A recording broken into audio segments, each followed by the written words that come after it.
Happy Valentine's Day, Tuesday, February 14th. We have our quorum established, and we don't have anybody on for public comment unless you want a public comment for us. Do you want to? Perfect. Yes. All right, okay. We skipped number 3. We did skip number 3. What do we? That's something new Something new. because we had a meeting, not for this committee, but another committee that didn't get properly noticed. So the committee meeting should have never occurred. So the intent of this is to make sure that it was publicly noticed, which this meeting was. All right. Everything. So Okay. now we're done. Okay, good with that. All right, so then, now do you want to do that one in all? Yep. We're gonna That's establish our it for plan. all? Okay. Yep, Yep. All right, we no talked about worries. it today as a staff. Sure. All right, and then we'll just roll into the communications. Anybody here? Okay. You got a bunch, I'm assuming. Sit tight because I'm going to be doing a lot of talking for a while. Okay. All Okay. right. Firefighters' pension. If you remember, the council said, let's go ahead and investigate a pension, irrevocable trust for the firefighters. Our city attorney's firm said they did not have anybody on staff who would handle it. They found another person with DeWitt Law Firm who is, we've already contracted with him and he's starting his services. I had to look up some of the acronyms behind his name. JD is obviously Juris Doctorate. LLM is an advanced law degree All right. dealing in taxation. He's a CPA and CEBS, Certified Employment Benefit Specialist. I Wow. think he's got an understanding of this topic. Right. And spent a lot of time in school. I would think so. So I just wanted to let you folks know that we've started that process. All right. I've been keeping the fire chief updated in what regard, and just a reminder, council said this committee is the cognizant for doing the updates rather than the pension board, but obviously we'll keep them updated. Okay, property tax collection. Big thank you to my staff. We did 5,000 individual tax payments that came in, and that includes, the count is even higher when you look at places like CoreLogic or UW Credit Union. They'll pay multiple things on one check. So 5,000 payments came in for $21.8 million. So they got that accomplished on a timely basis in December and January.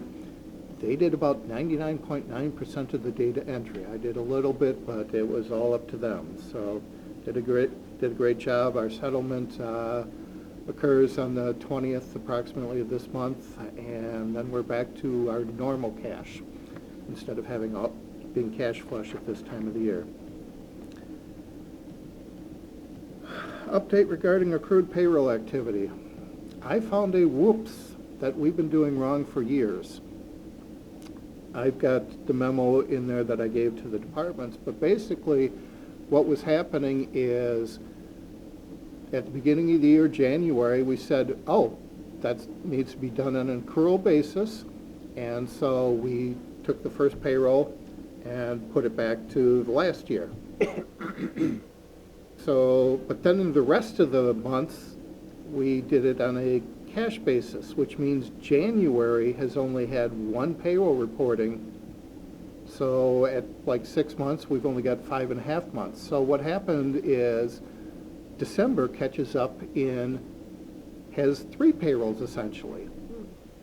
Well, when you're trying to forecast, that doesn't help. And so I've changed the methodology so that we're not reversing that accrual. So one of the reasons that I'm bringing it up to you folks is when we were looking at the departments, figuring out, oh, yep, they're going to have a surplus, including my department. No, we're not. Lots of departments now have deficits. We're not talking large amounts, but I just want you to be prepared when it comes to March, when we have a resolution, which you folks have never seen before, saying these departments are over budget and why. There's going to be a lot of them on there. Yeah. It took me a couple of reads to get through, and I think I got it, and what was going on. Right. One was pulled from that end and put on that end, and Right, yeah, the easiest way to explain it is, we did cash basis at the beginning of the month for January, accrual at the beginning of the month, but cash basis at the end is like, you can't split accounting basis in the middle of a month like that, so. We caused our own problems. I look back to the last 4 or 5 years, we've always done it the same, so I prefer to be able to forecast a little bit easier. Any questions anybody has on that topic? then all the department heads were good on that, or I understood it at least, or? put it this way, I got 1 or 2 questions, but other than that, I'm hoping that they understood it, but All right, we'll leave it at that. got it. Any questions from the committee at all? Okay. Okay. Municipal court receivables. Yeah. We've got about 414,000 in accounts receivable. We've never recorded that on the books anywhere. So that was step 1, to make sure that we got it recorded on the books. Step 2 is we've got things that are over 8 years old. Well, the odds of getting a collection on something that old is pretty low. And I had to have a reasonable estimate as to what amount I think I'm going to collect. And so I contacted counterpart at City of Fitchburg, who happens to use Baker Tilly also, and plagiarized their method of estimating collectible receivables. And then I had to look at the fact that we, based upon 2022 activity, which I'm going to assume is consistent with other years, of that receivable, only 65% belongs to the city. The rest belongs to the county and state. So I had to keep that totally in mind. So, bottom line of 414,000 receivable, I'm estimating that we're only going to collect about 44,000. Now we'll see how much my crystal ball, or 44,000 for the city, I should say. Yeah. We'll see how good my crystal ball is. Now, with that said, I met with the courts today so that we could talk about how we're doing these receivables. And we've got about 200,000 ballpark that the state collection service, which we use, and that's part of Department of Revenue, has said, we can't collect this anymore. We're sending it back to you. And I wanted to get their input on how to proceed. And at first I thought, let's just bring in a temp and work on this. Our court clerk is actually only working 30 hours a week. She is willing to work 40 hours a week to try and collect more of the receivable. Granted, we don't have that in the budget, but if she can collect, say, half of that 44,000, we're going to be cash ahead. So, number one, I wanted to get your approval or consensus, at least, that you want to move forward with that increase in 10 hours a week, approximately, and then do a budget amendment later once we know the costs. The other thing that I want to know is we need to develop a policy as to how much we should be collecting. For instance, Wisconsin statutes say anything over 6 years is uncollectible.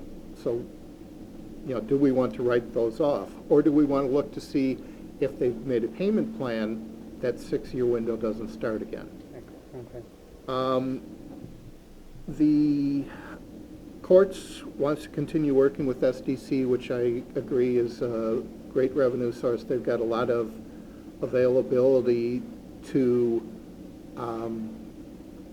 collect that most collection agencies don't. They can actually do tax levies and go into bank accounts, things like that. With that said, we've got 3 players who owe us vast amounts of money, and they all happen to be zoning type people who have not followed through on their things. I asked in the court, I said, should we put those 3 to another collection agency? Because SDC has not been able to do anything with them, and they are honestly a problem child. They are okay with that as long as the Finance Committee is okay with using a different collection agency for those 3. And if you want to go forward with that on those 3, our understanding is that one of them has some health issues. That means that person is not working at all right now. And so assuming you want to go through a collection agency, do you want to go forward with that individual? We also have found out that that individual's son is a repeat offender for traffic violations and owes us multiple violations there. So it seems to be a family trait. Great. So with all that said, I want to open up the floor to you, see if you have any questions. Do you want to develop a policy yourself? Do you want me to draft a policy to have your approval at a subsequent meeting? What would you like us to do? Do you have a policy that you can draw from somewhere? Does the Fitchburg person also have something similar? No, she doesn't have a policy, which is why her books still show $2 million receivable, with some of them 15 to 20 years old. I see, okay. Is there a policy out there somewhere that you might No, but I can probably draft one. In this case, because it's the municipal courts, I'd also get the municipal judge's approval on the policy before we go forward. Okay. And obviously having the court clerk aware of things and supportive of it too, because he or she's got to implement it. All right. I mean, I think it's wise to draft policy, but... I did have a question. So the 3 parties that have the zoning fees, do they have, does that prevent them from having any other, like, permits, or how does that, or? It should, and that's somewhere where we've fallen down administratively, because the only time we look at the accounts receivable is if it went through the special assessed, or not special assessments, the miscellaneous receivables in BS&A. Because as the court system, it's outside of that completely. So thinking the draft policy that I'll have will be to specifically say before any permits are issued, we'll be looking at the court's receivable too to make sure that we're covered ourselves there. Now, whether that'll help with those 3 individuals or not, we don't know. Rodney can probably tell you the 3 names off the top of his head, and if they're going to be doing anything in the future, I don't know. But they are near and dear to our hearts, put it that way. They're not all, they might be building code violations as well. Okay. So it's not all necessarily. I guess the person, oh, I'm sorry, go ahead, Ozzy. Well, the person with the health issue, I guess I feel like that could get a little bit sticky if we make any exceptions, and how do we judge if they have a health issue? Is it mental health issue? Is it physical? I just feel like, Correct. well, and I would have some sympathy. technically, I'm not even supposed to know about it Yeah. under HIPAA. Yeah, so that was gonna be my next thing, is Yep. that how do we couldn't verify any of that, so I think that we just need to, we probably just need to put that aside and treat everyone the same, and Okay. then you know, obviously if they have to file for bankruptcy or something like that, that probably is another matter, but I think we just probably need to treat everybody the same so that we're not put in an awkward spot. Okay? Yeah, I'll agree with that. Totally agree with that, but I don't understand how this got that far out. That's a lot of money sitting out there for that many years. Another thing, if you do send a collection agency on them, what percentage are they gonna keep? Because my experience is they keep big chunks. They keep big chunks in that regards. I've worked with the owner of, I think it's Credit Management Corp. I can't remember the exact name, but that was the same firm that we used at Milwaukee County in the court system. And he was very open. For instance, they would collect the restitution and not keep any fee, because until the restitution gets paid, the statutes say the victim gets paid first before the courts. So he had an incentive, you know, to get the restitution paid for the victim, and then he would get paid on others. So he worked with us well. I'll certainly try and plead our case, you know, don't try and take 90% or whatever it is of it. Yeah, I think it got out of whack because the two systems don't talk to each other. And I think what we've tried to do when Dave came aboard is to get more collaboration between the court system and his department and come up with a method to at least have interpersonal communications, even if the software doesn't communicate. And I think that's the purpose of the policy. Right. Is to make sure that that continues, whether we have the same people or the same software in place, we still have a check and balance. I don't think we had one. I think that's probably what caused it. Right.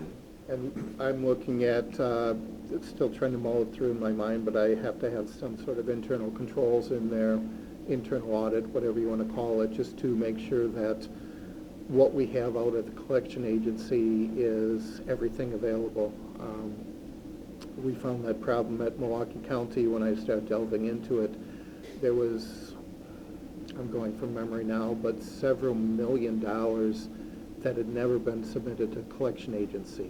So after we got that submitted, we started internal controls saying, okay, here's the list of everything we feel we've turned over today, you know, and then they gave us a list of here's everything we've received and entered so that we could look back and forth. So I don't need the kind of detail that Milwaukee County had, but we still need some internal controls just to make sure that we're putting everything out there. There's no statutory limitation, city or county or state-wise, that prevents any of that cooperation between the court and the city? Well, the courts is actually a department of the city, so Okay. there's no issue there. We do have to deal with the statutory deadline of 6 years from the trial date, isn't the citation, you know, being found in court, whatever the terminology is. I can't think of it off the top of my head. So we've got that issue, but other than that, there's no statutes per se. You think this is a fairly high probability to be able to recover some of these funds, or? I would think so. We're going to, they've already, in our meeting today, the judge had indicated they had held off doing any suspension of driver's licenses because of COVID. You know, they felt people had too many things, you know, we're not going to get there. He's going to restart that again. Okay. So the threat of getting people's licenses suspended and saying, you know, we're sending this to collection. I'm assuming we're going to get a lot in the next year, give or take, on it, and then it'll start trickling off. You always have low-hanging fruit. Okay. And, you know, some of the frequent flyers, they kind of understand the ins and outs of the system, Mm-hmm. Yep. and they can work it just like any other system. Sure.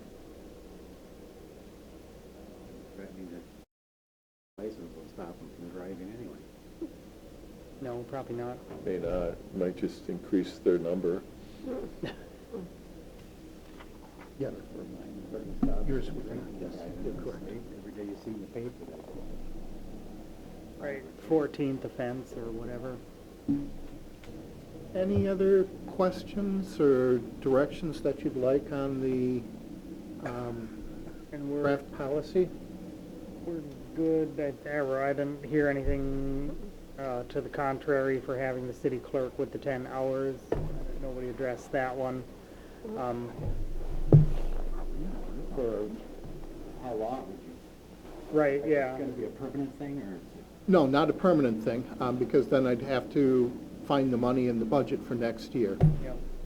My thought is that, and I don't know if she's gonna need it the full year, you know, when she starts, she's gonna need more, but we wouldn't want overtime, but I'm assuming for the first year, we should be able to cover her increased wages and benefits.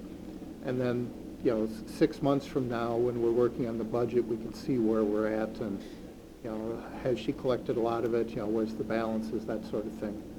But no, I do not see that as permanent because I'd have to find a way to fund it in the future. Right. Okay. Yeah, I think that would be the thing, is just to kind of reevaluate along the way. I mean, if a couple months have passed and there's, you know, because not everybody has it, you know, that's a gift to be able to do collections. I mean, even good intention, it may or may not be a good fit. Correct. So, you know, just kind of reevaluating to make sure that it's working too. Did it for many years, I know this figure's not that well. It's a tough job. But yeah, Looking for something to do? Looks like a no. All right, so I think at least with that, Dave, let's make sure that we've got like a periodic check. I don't know if you want to do a 3-month, 6-month, or just a 6-month, evaluating how that's going with the city clerk, and then let's look to draft a policy on how we can get this under control a little Okay. bit more. I think that's reasonable. Anything else on this topic?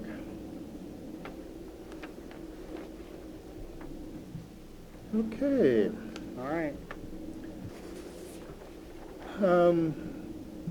Special assessments revenue expenditure report, I put that early because I found a problem. The way we've been well, let me back up. There is several properties that's called Hults Road properties that owes special assessments that gets paid to Stoughton Utilities, but they're on a 10-year payment plan. We've got 3 or 4 more years left. But bottom line is we have overstated our fund balance in special assessments because of that by $154,000. So that is fixed. We have actually paid off Stoughton Utilities, and just the city now has the receivable, so we don't have this funky back and forth that was getting mixed up with Stoughton Utilities using full accrual accounting and special assessments using modified accrual accounting, because that's what caused this error. So that was issue number 1. Issue number 2, the budgeted revenue at $195,000, we only got about $80,000. Oh. So the revenue was definitely less than we budgeted for. But we had interest income and things like that to offset it. Bottom line, in addition to that $154,000, we needed another $69,000 that'll have to come out of fund balance of special assessments. So in March, when we do the departments that are over budget, this will be one of them. But I wanted to bring it to your folks' attention. Bottom line, we still have $400,000 left in fund balance in this fund, which we shouldn't have there. That's too much, but I'm not going to worry about that now. I'm going to leave it where it is for now. But what's been happening is we've been building up the interest that we've been charging people and just leaving in this fund. Well, I can use that for something else, but year-end 2022 is not the time to decide what to do with that. So I just wanted to bring this especially to your attention. We don't normally look at special assessments accounting, but it was major enough with the full pause that I've found that we're going to have to bring it to the council. So it sounds like it's not an issue of people not paying, it was more about the accounting? The accounting, because Stoughton Utilities can recognize that total receivables revenue, and it's just a matter of when do they get the cash. On our side at the city, we shouldn't have put that as receivable or fund balance, but we did 6 years ago or whatever, and so we've overstated it 6+ years ago, and the dollar amount might have been, I'm throwing out a number, 600,000. Well, we've been whittling away at that overstatement, but we should have never overstated it, so I'm correcting it now. Okay. And I've been documenting the heck out of it because I'm sure Baker Tilly's going to be asking me about this one. That makes sense, thanks. Any other questions on this topic? Okay. Bank reconciliation, I didn't see anything out of the ordinary. Were there any questions on that? Okay. The cash and investments by fund, I highlighted the 3 funds that have negative cash. We haven't done the entry yet. That's usually kind of one of the last things that you do because 99% of the time when you make this cash entry, after that you find a error in the income statement or something and you got to move cash between the funds, and now you have to redo this entry. So you wait till the bottom line, but we've got TIF 4, TIF 8, and the capital outlay fund that are all negative cash at this point. I actually had to do the entry for TIF 8 today for the negative cash because the RDA is having a special meeting tomorrow in regards to that potential property sale, and we needed to know some additional numbers, so had to rush that through. Any questions on the negative cash or cash for any of the other funds, to be honest? I had mentioned earlier that the property tax collections gives us a lot of cash. If you look at the very top line, beginning of the month, beginning of December, 7.2 million, end of December, 15.3 million. Yeah, we get a little bit of cash at this time of the year. Oh, I did have one question. On the library special gift fund, is that really donations or is? That is donations. Well, that's pretty significant, right? Do they use that for special projects? Well, they use it for special projects. For instance, they used it for remodeling of the children's library area this current year. And it's kept in a separate fund because of the donations. But also under Wisconsin statutes, the Library Council has a lot of discretion. Right. As to what it is. So basically, for the normal operations of a library, Common Council says, I'm just going to throw out a number, here, you get $200,000 for your tax levies, spend it however you want. So, but with that said, yes, that balance is high. And it is all donations. I know they've got some things on it. I haven't worked with Jim at all. It's probably going to be a low priority in calendar year 23, but we need to at least see if they've got a plan for using it. Now, they may have a policy, which I haven't dug into. They may say we want to keep X dollars aside for it, but I don't know what that is. I haven't worked with Jim. It's not a high priority. right now because it is all donated funds. And then also on the senior center special fund, is that for the building or is that a different special? Well, they've got multiple things in their special fund, but yes, it is high because of all the donations. I think it was 200,000 for the remodeling of the annex. So there is a planned drawdown of their fund balance and cash in budget year 23 in the adopted budget. That work's begun. They've started the demolition. Correct. I believe, right? Yep. Yeah, I heard some grumbling from my other white volunteers that we've lost parking spaces because of the dumpster. I'm like, too bad, so sad. It's only temporary. Part of the process. I think that was it, thanks.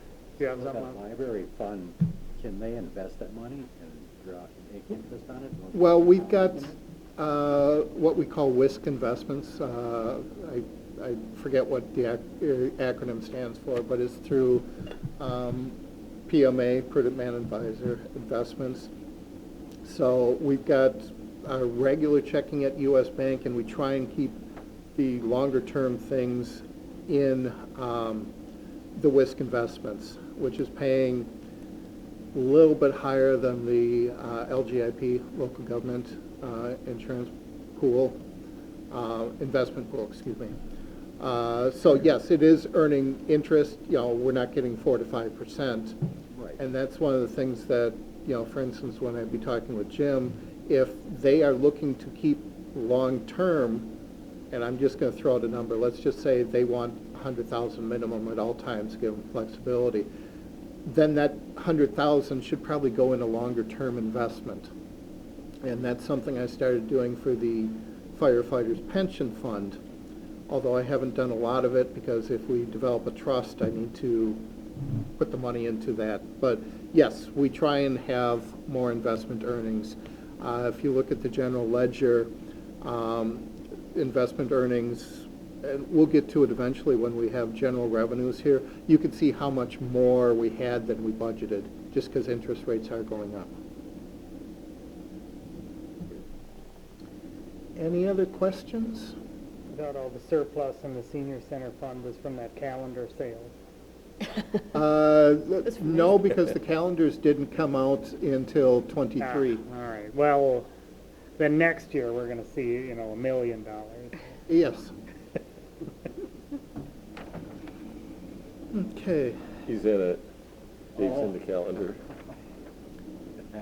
It's not like a fireman's calendar, though. You do not want a fireman's calendar picture of me, believe me. I didn't see anything on the outstanding checks. And I didn't see anything really noteworthy on the journal entries. But if anybody has any questions on that 52-page report, please let me know. Okay. The budget amendment report, lots more than it has been lately. The first one was to get rid of some project accounts that we have. We're trying to get rid of project accounts in the departments that don't use that data at all. That's left over from the budgeting for outcomes, which was implemented 7-8 years ago and was stopped 5 to 6 years ago.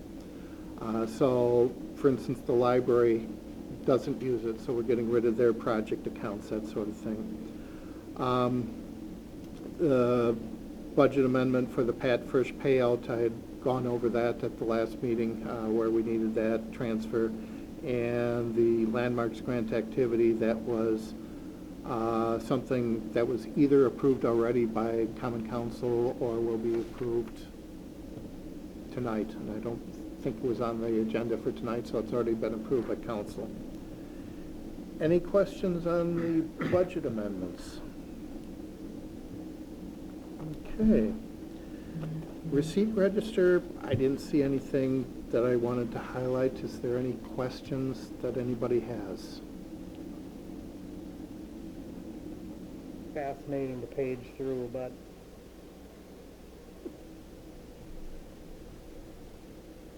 Okay, next. The revenue expenditure report for finance. And it's already out of date because I found a posting error, so my deficit of about $15,000 was reduced by about $5,000 because the debt book, so we didn't put the Stoughton utility payment to the correct place. But if you, on page 1, I had mentioned at a prior meeting, I had like $6,000 in grants. That was a holding account because I didn't know who it belonged to. Well, we found out who it belonged to, and I gave it to Rodney because it was his money. That was for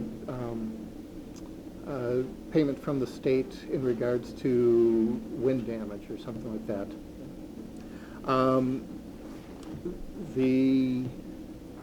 But at this point, I was about $10,000 over. The interim finance director, about $15,000, that was not a budgeted expense. And debt book at about $5,000, that was not a budgeted expense. So between those two things, that's what caused my deficit. And as I mentioned previously, that third payroll in December really threw some things out of whack for me and others. Yeah, I guess so. Any questions on the finance revenue expenditure report? Okay. Next, shared ride services. Historically, we've had this as part of the finance director's budget. I moved it out because it's all either a grant from the state or what the patrons are charged. A small portion is the property tax, about $17,000, not a lot. With that said, another reason I also moved it out is because of the expenditure restraint program. We had a problem that we were understating the expenditures because we were just putting the net that we paid the taxi service and weren't accounting for the public charges. And the public paid us $105,000 last year, so it wasn't small beans. So I had to gross up, and the Common Council did approve that adjustment. We grossed up the expenditures to actual so that we could show the revenue. But that added $105,000 to to the general fund expenditures under the expenditure restraint program. I couldn't handle that, so I moved that out. Now, hindsight is always 20/20. We got a lot more grant revenue than we thought we would get, and we didn't need the property tax levy. So last year, 22, we had almost a $40,000 surplus. That is staying in this fund because the vast majority is the taxi grant that's specifically for this purpose. So it's good that we are keeping it in a segregated fund so that it is not commingled with everything else. So, long conversation on the taxi grant. Any questions anybody has?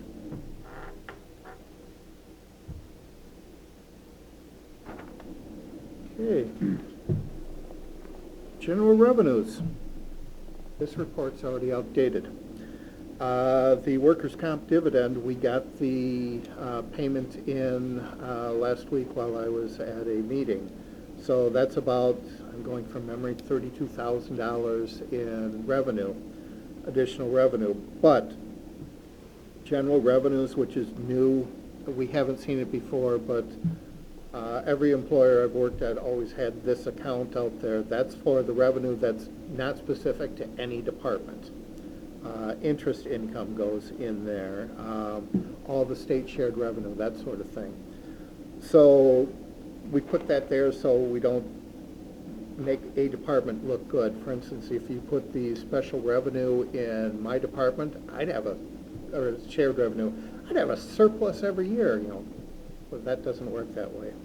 Bottom line, this department, before I add the $32,000 for workers' comp, had $36,500 for a surplus. The majority of that is we did not need 25.5 for retirement payouts. So when we made all the changes in July for retirement payouts, I overestimated what we need. I guess that's a good thing. Any questions on general revenues?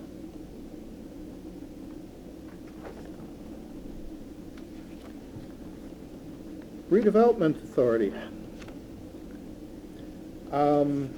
I think I mentioned to you at a meeting or two last that Redevelopment Authority is going to need a transfer from general fund. If you look on page 2 of that, they're about $3,400 deficit for the year, assuming that the Common Council allows them to carry forward $12,000 that was in the adopted budget. So this will be one that will be in the March adjustment that Common Council will have to approve for the departmental deficit.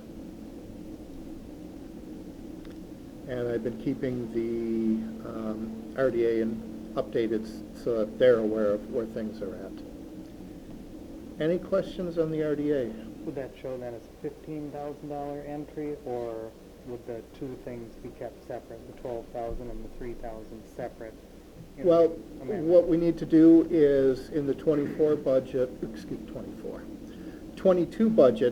add $3,400, and then that will leave their bottom line, ignoring the revolving loan fund for a minute. That'll leave the bottom line as a 12,000 in surplus, and then the council will then say, yes, you can carry forward $12,000. All right. I'm making the assumption the council wants to do that, of course. Got it. Any other questions on the RDA? Okay. City Council. I've got 3 things in red on there just to kind of highlight. For lack of a better terms, the normal operations of the City Council is about $2,700 over budget, but of that, $2,662 is for computer equipment for either new council members or the meeting rooms for the committees. So that will be as part of the year-end resolution. Sustainability Committee is a separate department within City Council, and that their bottom line is $93.56. I'm assuming the council will want to carry it forward. That's the money of that $10,000 we gave them out of the general fund that they haven't spent. I just had a question on the council. When, so I needed a new tablet. I think maybe Alderperson Jensen needed one. Not that they're that expensive, but is that a council thing, or is that an IT budget Well, in the past, thing? we've not been consistent. Sometimes it went to IT, sometimes it went to finance because they had surplus. My feeling is that the, for lack of a better term, the legislative accounting should reflect all costs dealing with that legislative body. So if we give you folks the laptops, then it should be in there. So when we developed the 23 budget for City Council, we included some of those things in there, for the estimates. So it's a change in the past, but I'm trying to have it so that Form C, which is our report to the Department of Revenue, where you say this is the cost for the legislature, shows the cost of the legislature. That makes sense.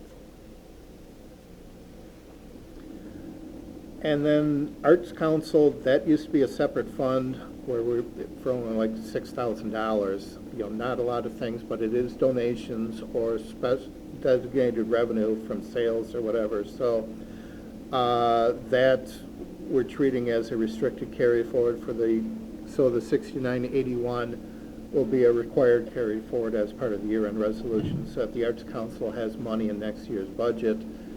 When we did the adopted budget for 23, I had assumed some amount was going to be carried forward. I don't remember what it is, but I take that into account with the resolutions. Any other questions? Hey, I think I'm done talking for a while. Thanks, Dave. That was a lot. Yes, it was. That's why this and for a couple other reasons I moved it up to 5:30. That's why when I was looking at this, I was like, there must be something, there's gotta be some substance to a few of these things as to why it's Yes. done. Anyway, And I apologize Hey. for the lot of talking, but it's year end. I Yep. think you folks would want to know about the things I've discussed. I mean, you can tell that Dave's put a lot of extra effort for into sure. cleaning things up, and I know his team helps him with that as well, but, you know, having somebody with his experience in municipal government really helps us do that. And you can see, some of this has been going on for years, and, you know, for him to take the time to do this is not only important, but it says a lot about him and you know, the thought that he puts in and effort he puts in on a daily basis on top of all the other things that he has to do, and we know we're busy. it's one of those that it Thank just you. seems to take the efforts to get, to make it easier, eventually. Correct. And, you know, for instance, like I said, we're changing for the departments that don't need the project codes, that made it easier. Which then, for those departments, the timesheets, you didn't have to have all the different things in it. So it's saving some time as we go through there. And then We, like you said- we look at it as an investment. Right. right. You can pay me now or pay me later. Remember the old commercial? It's probably before Mhm. your time. And then on the audit end, although it'll be a little sticky, maybe to get through that point, but thereafter it should be clearer sailing. Correct, yep. And Baker Tilly's well aware of all the changes I've been making. I've been keeping them up to date on things. Okay, all right. No surprises for them? I No. don't think No, they've auditors already like gotten the surprises. chart of accounts, or the trial balance, a draft one 2-3 weeks ago, where they're starting to say, okay, is this a new account? Yes, okay, we've got to map it in their system so that they know where it goes on financial statements. And, for instance, our financial statements have never shown Health and Human Services activities. Well, technically, if you look at our financial statements, we did not have a senior center, we did not have a cemetery, and we did not have a food pantry. Those all exist.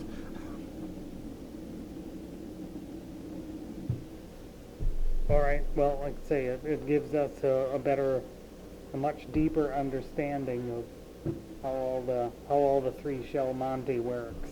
Yep. And it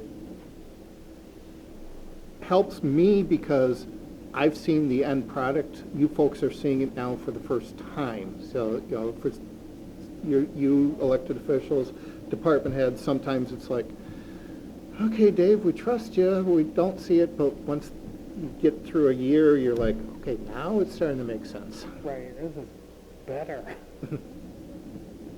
All right, does anybody have any other questions or comments for Dave on the exhaustive reports? All right, and thanks, Dave, you and your department for sure, for getting these things cleaned up and enlightening us about a lot of this stuff. Thank you. All right, now we'll get into the regular business of it, and for that, I would entertain a motion to approve the minutes from the January 24th meeting. So moved. Second. All right. I have a motion by- question. Yes, sir. I'm listed as absent, and then a little farther down the sheet, I seconded the motion.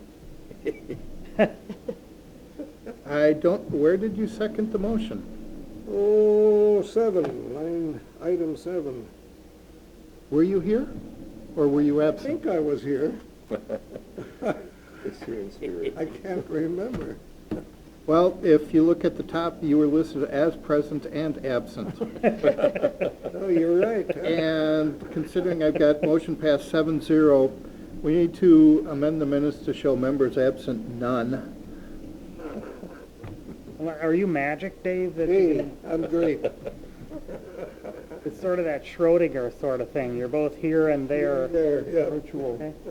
All right. Fair enough. I apologize, who was the second? That was Lisa. Lisa? Okay. Yep. All right, any other corrections then? All right, all in favor, aye? Aye. And any opposed? All right, minutes are accepted.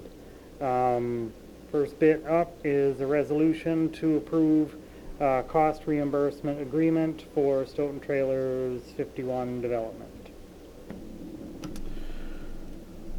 There's been a number of us working on this, city attorney included. His fingerprints are primarily on it, but Dave and I and the mayor have been involved in this process as well. You'll recognize this is similar to other cost reimbursement agreements that we've utilized in other development scenarios, continually refining it and incorporating different aspects of it.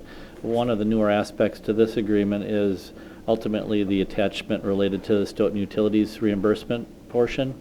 You might recall the council took action on that specific reimbursement document in the past, and therefore that's being incorporated directly into this cost reimbursement process. So that, along with the deposit amounts, have been reviewed and discussed with the city attorney, the finance office, the mayor. We've worked with the development team, so they're aware of the product that we're trying to have approved tonight.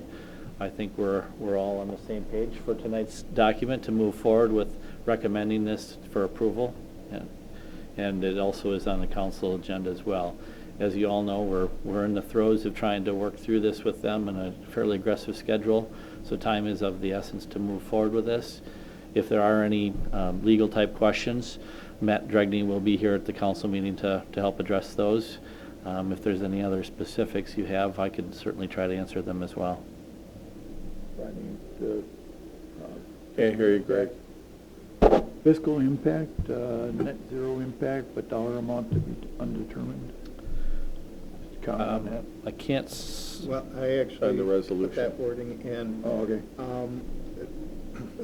okay. STI Holdings is going to reimburse us for the costs that we are incurring, but I don't know. It could be $12, it could be $12,000, I don't know. So I put that language in there just saying, bottom line, won't affect it per se, but I don't know the dollar amounts involved.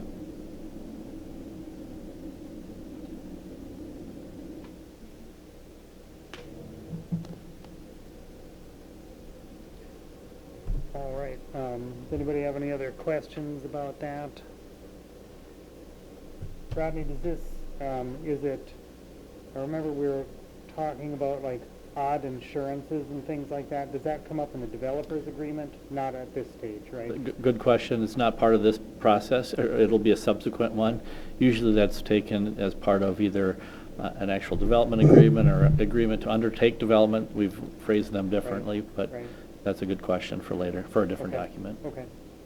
Not in play here. Okay. If no other questions, I entertain a motion to recommend this one to council. So moved. By Lisa, Second. second by Ozzy.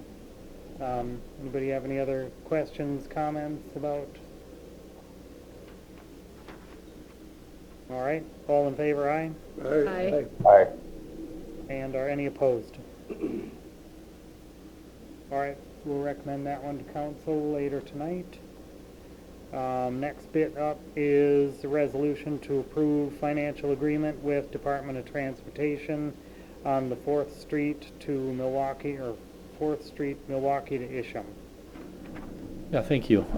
This follows the same format as what we've seen with other documents or agreements with the DOT. Most recently, we've had several documents similar to this with the Highway 51 improvements that we've participated with the DOT on. This is for the South 4th Street improvements from Milwaukee Street to Isham Street. I think it's noteworthy to highlight the grant award is for 60% of the cost, not to exceed $834,000. So it's a pretty substantive grant. It does require us to go through some additional processes to very particular paperwork trail Not that we don't do a good job, there's just a different format and process that we have to go through. It's actually going to be a DOT-let project under the bill funding. It actually is a DOT project. So we help develop the plans, we're doing the engineering and the design work, but ultimately it has to be put into the format related to a DOT-let project. They'll actually let the project. This project isn't slated to occur until 2025, but it is necessary to get this agreement in place and on the books so we can continue down the path so we can allocate our appropriate costs for reimbursement in the future.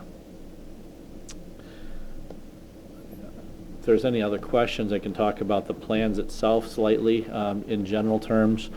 It's total reconstruction of South 4th Street in that segment.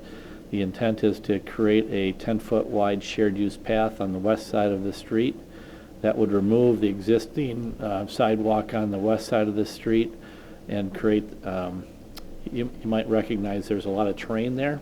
So we're trying to create this new pedestrian corridor down at essentially street grade where it is now, separated with a raised median, or not a median, but a terrace area, but to allow us to preserve the number of retaining walls that exist along that area already. The pavement width will be slightly narrowed. You might also recognize much of the area on the east side of the street, south of this area, is undevelopable. There's a set-aside area and a pond. So much of that area doesn't receive any parking anyhow, so we have an opportunity to reduce the street width and accomplish our 10-foot wide shared use path in a manner that I think is appropriate. We've discussed it with the Public Works Committee, and we're continuing to get direction from them as well. But just to give you that background, that's kind of the scope of the project at this point. Stoughton Utilities may or may not participate on this. They have to evaluate their systems as to whether there will be sanitary sewer or water work that would be done either in advance or subject to this particular project, but they're evaluating that right now. Just had a question. So on how were projects chosen? I know that there was the infrastructure funding, but did you, because I think this is a really great choice, but did you say, here's one that we would, or how did DOT come up with a great idea? I just wondered how this one was chosen for the funding. We did work, and I think we presented stuff to the Public Works Committee, but we prioritized several projects that met the criteria for this. One of them was actually Jackson Street, a segment that we're going to proceed with next year, was one of them that we requested funding on. We prioritized, I believe it was 3 or 4 projects. All had merit. This was the one that we suggested as being the least favorite or least priority, but it still is accomplishing a project that we see as an important one. It went through a process through the MPO as well as the DOT before funding was selected for this particular project. Interesting. So they didn't choose the one that you had on the top of your list, but well, there were different criteria that they use. They look at pedestrian access and shared, the different multimodal transportation initiatives. So they had a scoring system that maybe didn't follow exactly how we would have obviously the way we prioritized them, but nonetheless it was one of the projects we had identified as being appropriate to be included. yeah, well, I'm happy to see it done regardless, and it's nice to see that much money coming our way, so. Yeah, we were encouraged to apply through the MPO, which we've been a member of for years, and I don't know if we've ever secured any funding through them or not. It's noteworthy because there's a change since the census was updated. We may not be a member of the MPO boundaries. That's Metropolitan Planning Organization boundaries. And what that has opened up for us in the past, the opportunity for funding such as this, as opposed to having to compete on a different scale with other communities outside of the MPO. So this is a pretty significant award. Even though we now may not become, this will secure our funding, but in a following year, we might not be able to participate in this pool for funding in the future, so. But they're suggesting we might still have representation on there. Rodney is a representative, is a technical advisor, and Alderperson Caravello is on Oh, right. board. So actually, Phil could probably give you a little more insight as far as how this was selected. We had to do a little championing. We had to help carry the torch a little bit for a Stoughton project period, both at the technical and I think at the policy committee. I think it was our last hurrah before we get exiled from the group, so. Well, congratulations. It's great. Just as a side note, doesn't affect anything per se, but the $834,000 in federal funding for calendar year '25 means we are going to have another single audit for calendar year '25. We will exceed the $750,000 threshold. That's the downside, yeah. Yep. So we'll actually put this in the budget for '25, and then we'll have the grant, which we get after it's completed. Is that how that works? Well, we haven't dealt with BIL, so I don't know if they're going to give us some money up front or all of it at the end, but yes, we will develop the budget assuming that the grant funding is there. I think it's somewhat in the reverse. It's a DOT-led project, so I think ultimately it's a DOT funded project that we have to reimburse our portion that's not funded by the grant. Okay. Oh, okay. Yeah.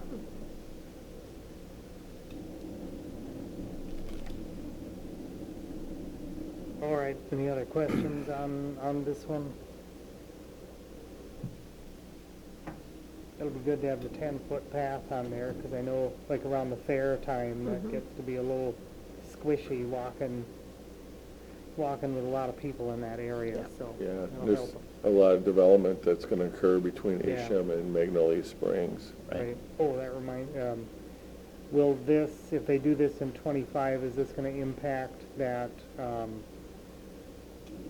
not the end of Isham, because they're starting on that in spring, is that correct? The 7 or 8 units to Yeah. extend Isham, That street extension's already in. and that'll be done, or at least that developing part will be done. Yeah. If they start in on south of that, is this gonna impact their ability to get into that No. location? No, they'll still be able to have South Page Street and actually access it from the south as well off of Acker. So there will be other opportunities Okay. to get in. All right, if no more questions, I'll entertain a motion to recommend this to council. So moved. All right, Dave, is there a second? Second. Oh, either Take your one. pick, Lisa or Ozzy. I heard Lisa. All right. Any other questions or comments on this one? All right, all in favor, aye? Aye. And are any opposed? All right, I will recommend that one to council tonight. Next bit up is a resolution, the preliminary resolution, declaring intent to exercise special assessment powers for 23 street and sidewalk projects, of which we note that is within one of our future agenda items to address still in the future, but this one has to be addressed for 23. Yeah, but this is a similar resolution that we pass each year. It allows us to develop the cost estimates for these project areas. On attachment A, on the second page of the resolution, it shows the street segments that are planned for work this year. I'll just mention them. Section of Roby Road, section of Felland, Sunt Lane, Devonshire, Hammy Court, Kensington Square, Olson Court, Jackson Street, Bickley Court, and then North Street. So there's a number of streets that we're planning to do curb gutter, sidewalk replacement, and the various identified items within the resolution. So what this does is, once it's adopted, we actually work with our consulting engineer, put together the estimated cost for each property based on our ordinances and our policies. We then distribute those to the property owners. We set a public hearing, comes back as a public hearing to the council, and then you'll act on what's the final resolution related to the special assessments. I will highlight one kind of unique situation that we'd anticipate not special assessing for a particular property, and I'll explain why. On the end of Jackson Street, near 51, I'm sorry, just on the east side of 51 on Jackson at the funeral home, you might recall that we had a missing segment of sidewalk that we put in there. Put that in a couple of years ago. That was prior to the DOT's major project really getting identified and including the 10-foot sidewalk on both sides of 51. So we've presented and worked with the Public Works Committee to include a 10-foot shared use path. We'll call it a concrete sidewalk in this case, on the south side of Jackson Street, from there back to Silverado Drive, which will then tie into the shared use path that's being constructed this year along Virgin Lake, all the way from Virgin Lake all the way up to the 51 West development. So it was a logical segment to improve for a bike pedestrian corridor, and the fact that we just assessed that particular property owner for substantive improvements, I don't think we can identify them as having a deficiency, and that'll be reflective in the engineer's report that will get presented to you. But that's one that I think is noteworthy, that it would be a little outlier of our normal process. We did have a kind of a public informational session to go through the actual construction, and there was pretty good attendance at that. There's probably 20, 30 people there anyway, which was good. And I know there's, Kensington Square is kind of unique, the way the condos there, I'm going to call them clusters. And I know there's a lot of questions regarding how those will be special assessed. Yeah, and I had an opportunity to meet with a representative from the condo board that they have there, along with their maintenance person, one-on-one. So I think we've got at least a strategy to share information with them.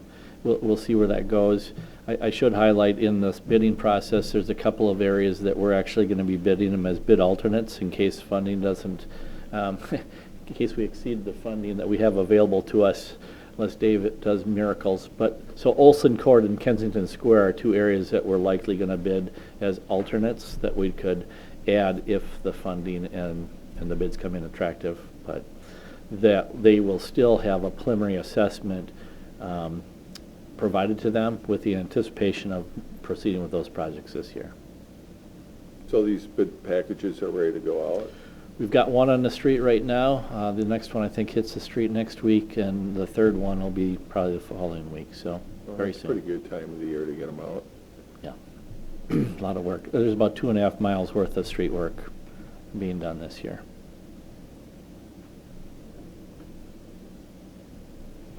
I should highlight Brett Abear planned to be here tonight. He had a family thing, but he'd also normally participate in the... Oh. Hello, Brett. Hey guys, sorry, I'm just hopping on right now. I think they're ready to vote on it, unless there's something else you'd like to add, Brett. Yeah, just kind of the tail end of this, but a lot of work went into this like every year to get this on the street. So yeah, just anticipating getting this going. And Ronnie, I'm sure I know it's a different agenda item. You guys talked about the bill grant and everything. We did. Okay, perfect.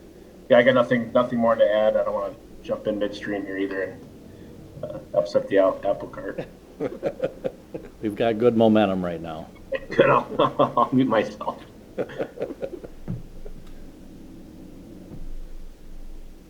All right, anybody have any questions or comments about this resolution? All right, again, as noted, we do have this in our future agenda items to talk about how we may or may not be able to work with these. So we'll talk about that still. And now that we know the fund balance is accurate in that fund, we can have a little bit better conversation.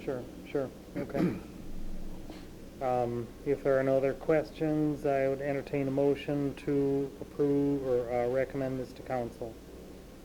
I would move to recommend to council. Recommend approval. Second by Ozzie. Any other questions, comments? hearing none, all in favor, aye? Aye. And are any opposed? All right, we'll recommend that one to council then. Next bit up is discussion and possible action regarding funding legal expenditures for Stoughton Housing Authority regarding option to purchase Greenspire properties. Well, first of all, my apologies to the committee. I didn't realize until about 15 minutes before this committee meeting that my memo to everybody wasn't included in the packet. That's where it was. Brett's had a little bit of advanced knowledge on this, but I'm going to try and give a very high-level recap of what started in mid-December and where we are right now. We were approached by Crown Point Properties with a option to utilize low-income housing tax credits so that we could do the required remodeling on the remaining 73 apartments in Greenspire, plus some of the common areas, including the roof. Involved in that process is that because it's tax credits, we cannot apply for it. The owners who would have it can apply for it. So the Housing Authority, after lots of consternation and trying to investigate things, did sign the contract with a caveat. There is a out clause. We did sign the contract to, or it's actually an option to purchase the Greenspire buildings. That new owner would own them for approximately 15 years and then essentially give it back to us. When I said there was a lot of consternation, we were digging into things quite a bit, but I think it was December 8th, we got this option, and we had to have everything completed by January 31st, or else we could not apply to the state for those credits. So the option to purchase allows us to, us being the Stoughton Housing Authority, to say the promissory note that's included in this, which is a complicated issue, but if we do not like the terms of the promissory note, we have until March 15th to basically walk away if we want to.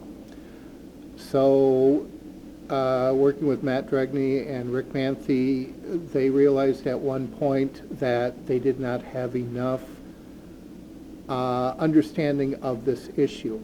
So the Housing Authority, with their recommendation, has now contracted with Carlson Black, a tax attorney firm, legal firm, who has experience in these low-income tax housings. So we have had a preliminary meeting with the attorney already to discuss this topic. And there's going to be another presentation at the Housing Authority tomorrow at the meeting from the attorney. He has basically said in one of the conversations that the March 15th deadline to make a decision is totally reasonable.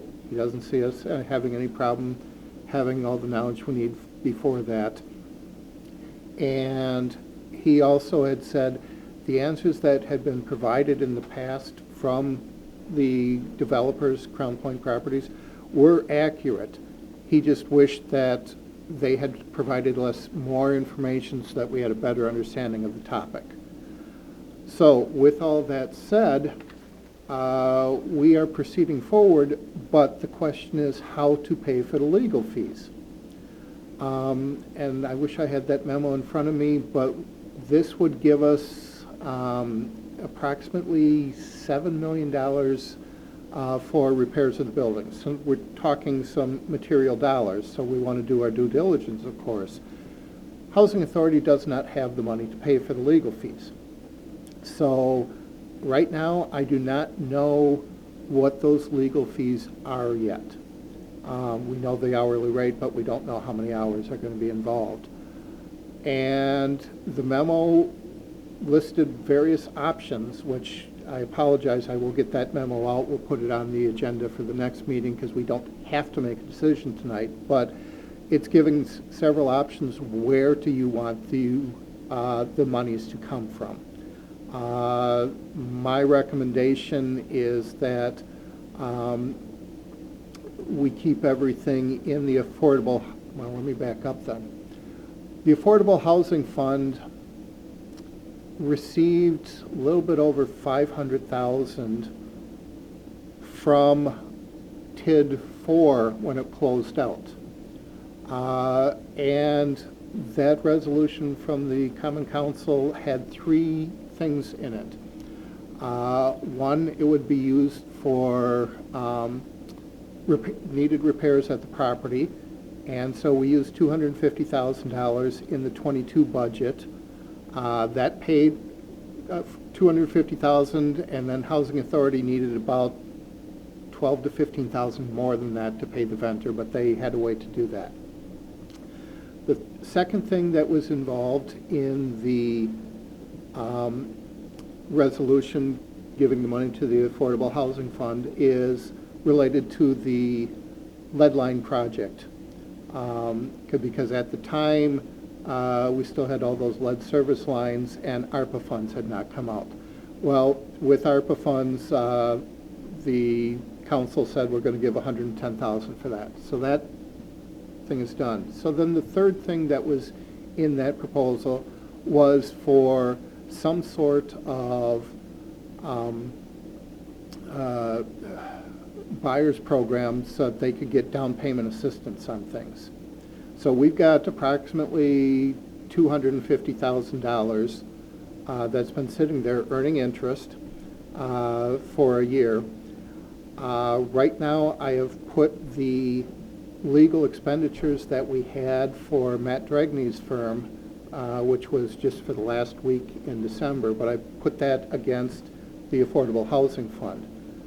Right now, the interest that we got on that $250,000 exceeded the legal fees, so there's money available for that. My recommendation is that we keep that there, and then for 23, we keep the expenditures in the Affordable Housing Fund as opposed to the general fund, and use the investment earnings and have the general fund transfer money when this process is done and we know the dollar amounts. Once again, I apologize that the memo isn't included. I know I'm throwing a lot at you folks. We do not have to make a decision today, but I wanted the Finance Committee and Council to start knowing about what's going on. So with all that said, Mayor, did I miss anything high level? No, I think you pretty much covered it. You know, it's basically a WIDA tax credit deal for the nonprofit that would be facilitating, and basically what they do is they receive the tax credits, they do the renovation, and since they're a nonprofit, they can't use the tax credits, so they sell them to an investment firm, and that's how they make their money.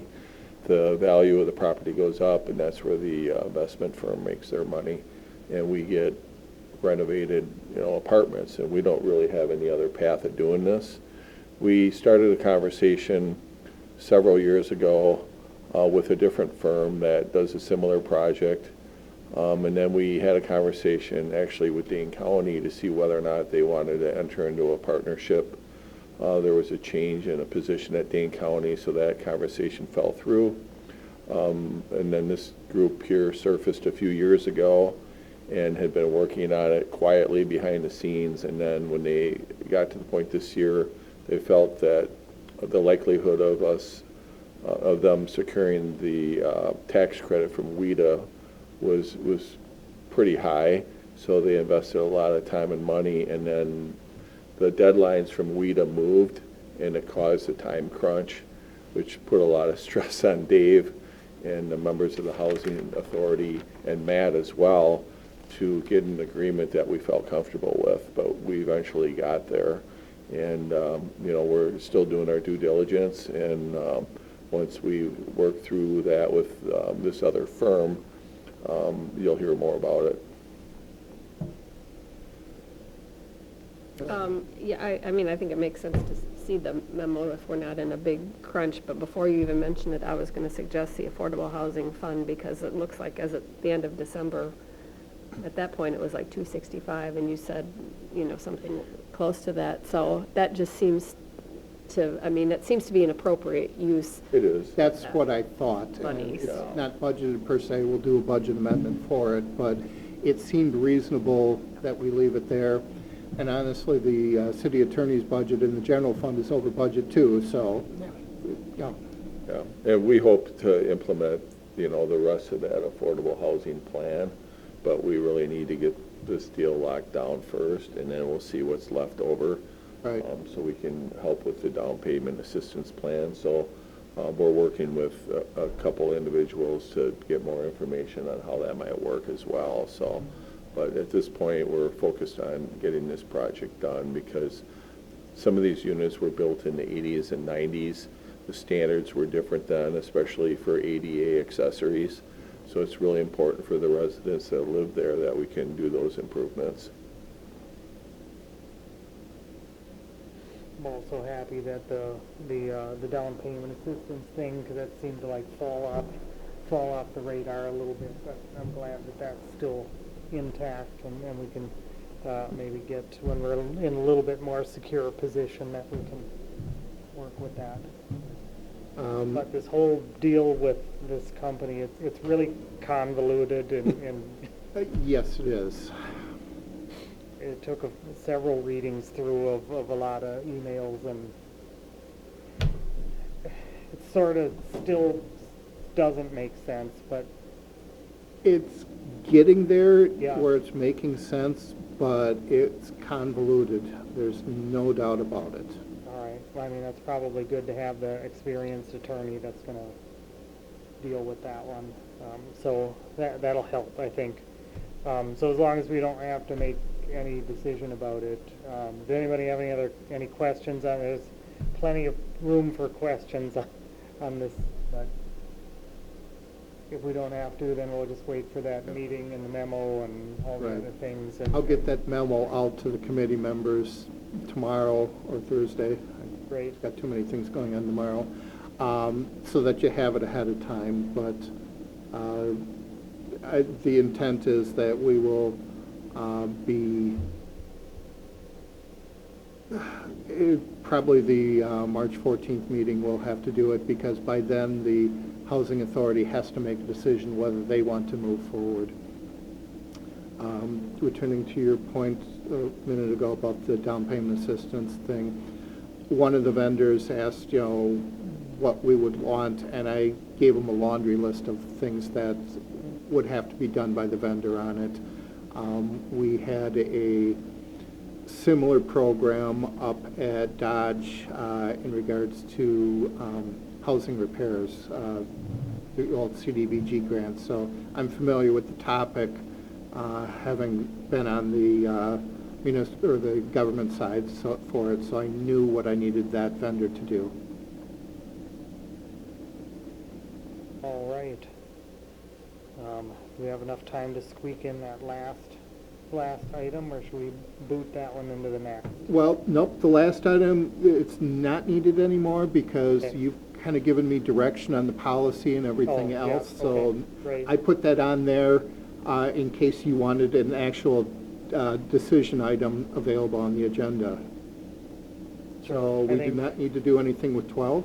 Nope, yeah, we'll look to have with the guidance on what we decided on that forward. All right, anybody have any other thoughts, questions? Otherwise, we've got our future agenda items that are in there. We're working away at them. We're getting there. Slowly. Yeah, but well, we're getting there. We'll get there. Yep. All right. If nothing else, I would entertain a motion to adjourn. Second? In a second. Any other questions? right, all in favor, aye? Aye. And are any opposed? All right, meeting's adjourned. Thanks, everybody.